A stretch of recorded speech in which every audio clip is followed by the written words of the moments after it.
굉장히 주요한 국정 현안, 또 민생 이슈 이런 것들이 굉장히 많은데도 국회가 없어도 되나 봐요. 이렇게 잘 돌아가는 거 보면 잘 돌아가는지 모르겠는데 처음에는 법사위가 문제였죠. 이제 또 무슨 방통위? 누가 가느냐? 과방위. 과방위인가요? 예, 과학기술방송통신위원회. 그게 그렇게 중요한가요? 이영 대변인 어떻게 생각하세요? 아무래도 언론과의 관계였겠죠. 언론과의 관계. 과방위를 장악하면 언론이 장악이 되나요? 그러니까 우리가 이거는 이제 많은 국민들이 자세히는 모를 수도 있는데 네. 그래도 이제 그 정치 평론 하시는 분들께서 많이 아시죠. 그러니까 과방위 의원들하고 아무래도 언론이 잘 보이려고 하죠. 그래요? 네, 그렇습니다. 개인적으로 만남도 자주 갖는 것도 알고 있고요. 네네. 과방위 위원장은 또 언론하고 관계가 유독 좋습니다. 언론에서도 네, 많이 챙기기도 네, 네. 하고요. 뭐 그런 것도 있을 것이고, 그리고 이제 언론에 대해서 여러 가지로 우리 국민들이 피해를 봤을 때 이것을 어떻게 할 것인가. 저는 언론 개혁이라는 표현은 쓰지 않겠습니다. 그것이 네. 저는 맞지 않다고 보기 때문에. 근데 우리 언론의 국민들이 바라봤을 때 언론에 대한 문제점은 있지 않습니까? 여러 뭐 포털에 또 대한 보는 시각에 문제점도, 따라 다를 것이고. 네, 포털에 대한 문제점도 있을 것이고 언론에 대한 문제점도 있을 것이고 근데 보는 시각이라고 말씀 주셨던 건 뭐냐면 네.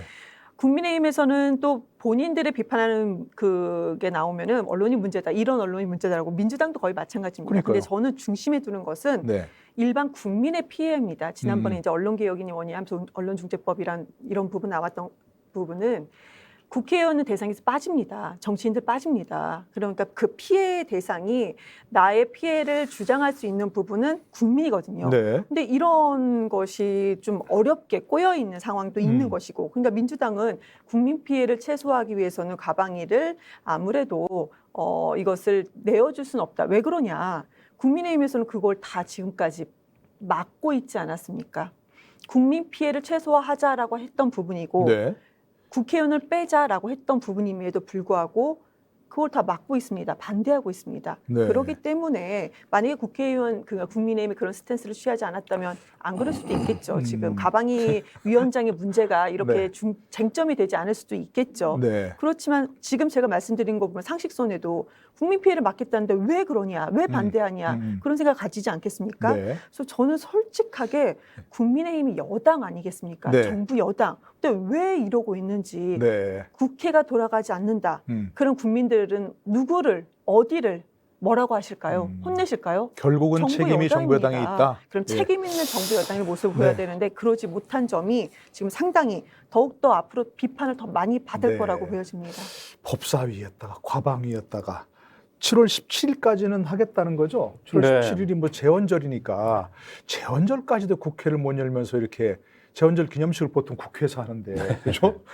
그냥 아무것도 못한 채 국회의장만 있는 채로 한다. 이것도 참 모양새가 빠지는 얘기인데 어떻게 협상을 진행해야 되나 이거는? 뭐 오늘 내일 사이에 타결이 아마 될 거로 봅니다. 뭔가 있을까요? 그러니까 여야 전부 의식하거든요. 네. 7월 17일 마저 그러니까 넘기게 말이에요. 되면 중요한 얘기인데. 이게 이제 국민들한테 너나 할 것 없이 엄청난 비판을 받는다는 걸 알고 있어서 뭐 진통이 있긴 한데 합의는 될 텐데요. 네.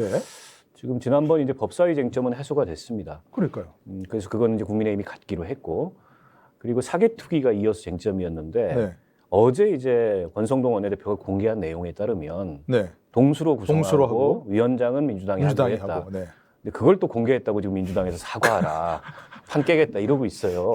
공개하면 뭐 아니 그걸 이제 공개하면서 네네. 나머지 상임위 협상에서 그건 마치 자기들이 양보한 것처럼 나머지 상임위 협상에서 유리한 고지에 쓰기 위해서 여론전을 펼치는 거 아니냐. 네. 민주당에서는 그런 의심을 하는 거고, 지금 이제 나머지 상임위에서 제일 쟁점이 되는 게 과방위 행안이에요. 그래서 들어가더라고요. 말씀하셨듯이 이제 과방위는 언론 문제가 있고, 근데 현 정부에서는 그렇게 생각할 것 같아요. 정권이 바뀌었는데 네. 여전히 방송사의 이 뭐랄까요, 지금 경영층이나 여기가 안 바뀌고 있다.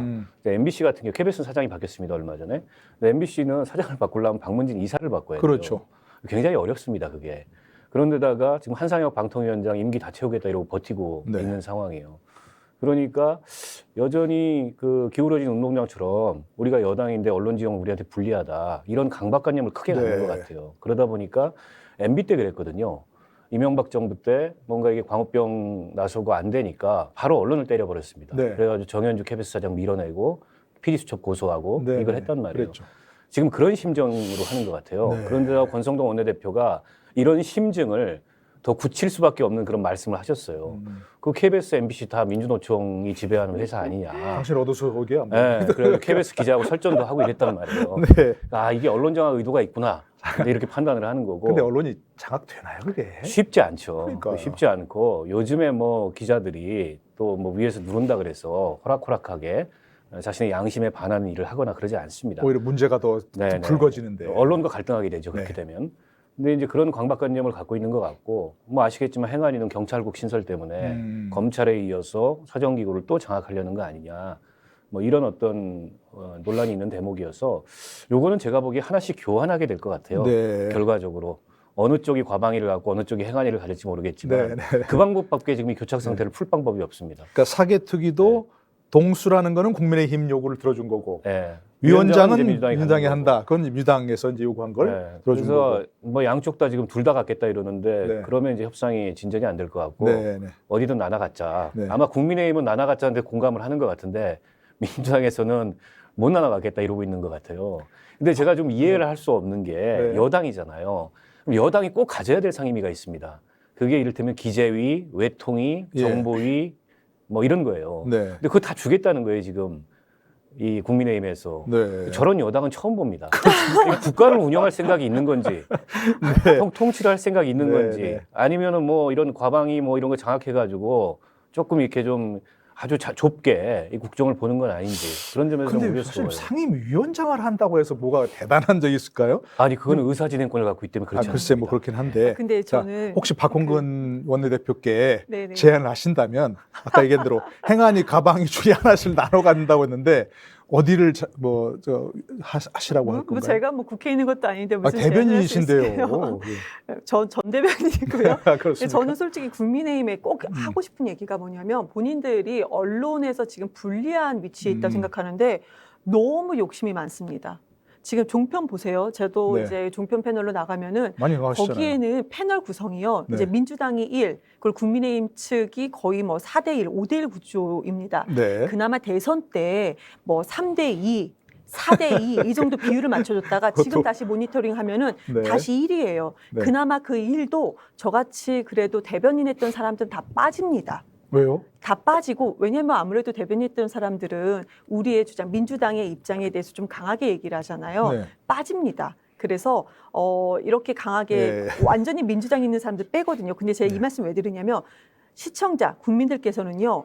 그 종편 프로그램 보시면 시사 패널이 거의 24시간 돌아가거든요. 네. 뭐 재방송도 하고 그러면 그 얘기를 상당히 많이 듣는데 다 모든 종편 채널이 국민의힘 측을 입장을 대변하는 경우가 상당히 많습니다. 예, 그건 또 그럼 문제 그 의견이 부분에 좀 다를 것 대해서는 같고요. 그 부분에 대해서는 예, 예. 거론하지 않고 네. 지금 KBS, MBC 이렇게 얘기하는데 그럼 KBS, MBC는 거의 민주당 측의 입장이 그러지 않거든요. 네. 아님에도 불구하고 그러니까 제대로 된 보도를 한 곳에서는 우리 편이 아니다 이렇게 배척하려고 하는 것인데 저는 이런 부분에 대해서는 정말로 잘못이 있다라고 보여요. 뭐 그건 이제 그렇다 치고 7월 17일까지 이제 바로 내일 모레 아닙니까? 오늘 네. 7월 15일이니까 여야가 원구성 협상을 끝내고 뭔가 국회를 정상화시키려면 어떻게 했으면 좋겠습니까? 앞서서 이제 언론 우리 환경은 의원님께서 얘기하셨고. 이런 여당은 처음이다라고 말씀 네, 주셨잖아요. 이런 야당도 처음이라고 아마 누가 그럴 겁니다. 야당에서. 이런 야당이 처음 아니죠. 아직은 야당은요. 예, 제대로 예, 대응도 못 하고 있는데요. 알겠습니다. 그러니까 이런 이제 야당이 처음이라는 것은 예. 이렇게 약한 야당이 처음이다라고 저는 그러면 받아들여져요. 어떻게 해야 협상을 좀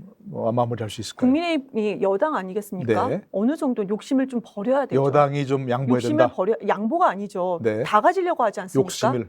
다 가지려고 하는데 그 네네. 다 가지려는 것을 적절하게 균형 있게 가져가야죠. 왜 네. 다 가져가려고 합니까? 그 행안위, 과방위 중에 어느 걸 왜 꼭 저한테 양자택일을 하라고 하시죠?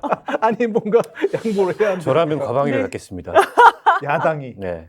야당이 과방위를 하고 행안위를 내준다. 저라면 소프트 파워가 훨씬 네. 더 중요해요. 네. 이 언론이라는 게 그만큼 중요합니다. 음. 저라면은 제가 만약에 야당의 원내대표라면은 네. 과방위를 갖겠습니다.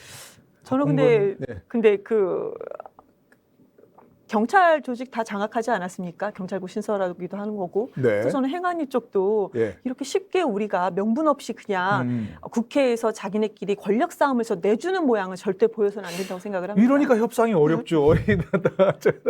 근데 지금 이 어쨌든 기반의 양쪽 다. 근거는 전부 네. 다 국민의힘 윤석열 정부가 과하게 욕심을 부리고 과하게 네. 국민을 통제하고 과하게 권력을 통제하는 그 음. 배경이 있기 때문에 이런 거 아닐까요? 근데 그럼 이 대변인 얘기 들으면 사실은 그럼 저 여당이 다 양보해야 된다. 뭐가 다 이런 얘기 양보입니까? 들어봤습니다. 아니, 그러니까 행안위 과방이 지금 현재 초점이 되고 있는 건 말씀드리면 뭐 그런 거 아닌가 싶기도 하고요. 그거는 아닙니다. 아니고, 네네. 예, 알겠습니다. 그러면 저 박 원내대표님 혹시 듣고 계시면 제가 드린 말씀대로 될 거예요. 아마 가방이 가질 겁니다. 알겠습니다. 과방위를 야당이 하시고 행안위를 양보하시는 선에서 그래도 오늘 내일 어쨌든 협상이 타결돼야 되는 거 아니겠습니까? 이제 타결 안 되면은 네. 6월, 7월 두 달치 월급 반납하라고 이제 진짜 저도 그러고 여론에서 싶어요. 난리가 날 거기 때문에 네. 타결할 겁니다. 그러니까 원구성이 되고 나서 일을 뭐 못하면 그거야 뭐 어쩔 수 없지만 원구성 자체를 못한 때 그때는 정말 좀 뭔가 아니 지금 현안이 너무 많은 게 반납하셔야 될것 한국은행이 같아요. 엊그저께 이른바 빅스텝이라고 네. 한꺼번에 금리를 0.5%를 0.5% 올렸죠. 처음으로 올렸어요. 그렇다고 그죠? 근데 이제 물가가 오르게 되면 네. 아무래도 이 생활상의 여러 가지 압력이나 가중이 저소득층이나 서민들한테 가게 돼 있습니다. 제일 희생층이 그거죠. 금리도 오르고 그거죠. 물가도 예, 오르고. 그럼요. 근데 이런 데 대해서 뭐 정부도 이런저런 그 고심이 있고 대책들을 고민하겠지만 어쨌든 국회에서 업무 보고를 받으면서 논의를 해야 되거든요. 당연하죠. 입법적 대안도 마련해야 네네네네. 되고. 네. 근데 이거 더 방치하면은 제가 보기엔 이제 너나 할 것 없이 욕을 먹는 상황이기 때문에 빨리 타결해서 빨리 국회 열어야 됩니다. 네.